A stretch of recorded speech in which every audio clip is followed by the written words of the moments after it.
Hello guys, let me introduce myself. My name is Dennis Deru, Class Management 23C NPM 2341119. Di sini saya akan menjelaskan 10 prinsip ekonomi.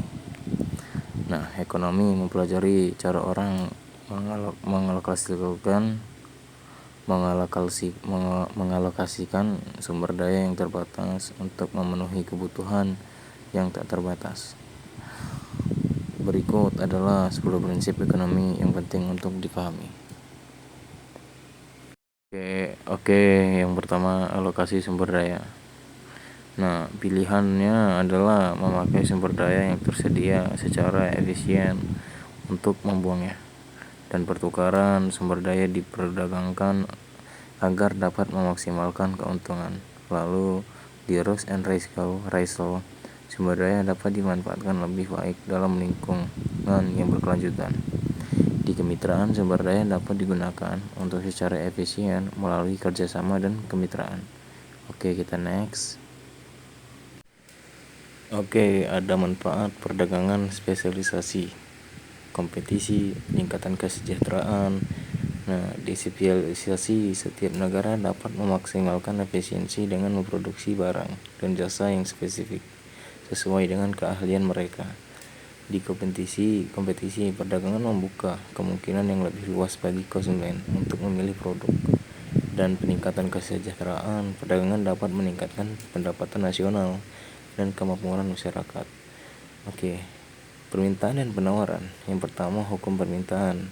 Ketiga, harga naik, jumlah permintaan turun dan harga turun, jumlah permintaan naik. Yang kedua, hukum penawaran. Ketika harga naik, jumlah penawaran naik, dan ketika harga turun, jumlah penawaran turun. Di keseimbangan harga, yang ketiga, jumlah penawaran sama dengan jumlah permintaan pada titik di mana kurva permintaan memotong kurva penawaran. Oke, ada inflasi dan pengangguran. Inflasi, kenaikan harga barang secara umum.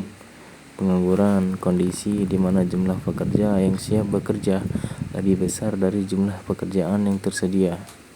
Pertumbuhan ekonomi, kenaikan dalam output dan pendapatan suatu negara.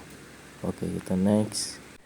Ada kurs nilai tukar. Nilai tukar tetap, negara mempertahankan nilai tukar menjadi tetap.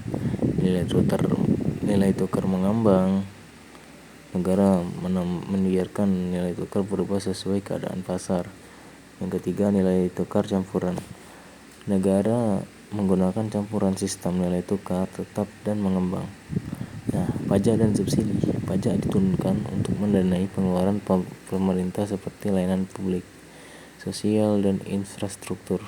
Dan yang kedua, subsidi diberikan untuk mendukung kegiatan ekonomi tertentu dan untuk menyediakan barang atau layanan untuk masyarakat dengan harga yang terjangkau.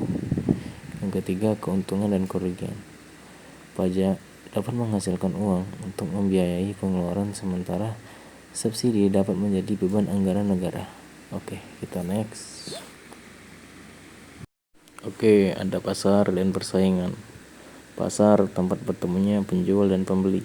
Persaingan, adanya kebebasan untuk membuka bisnis, memberikan banyak pilihan produk atau jasa dan harga yang wajar. Nah, di monopoli hanya satu atau beberapa perusahaan yang menguasai pasar. Oke, itu saja yang dapat saya jelaskan dari materi ini. Bila ada kesalahan dan kekurangan, saya minta maaf. Saya akhiri. Wassalamualaikum warahmatullahi wabarakatuh.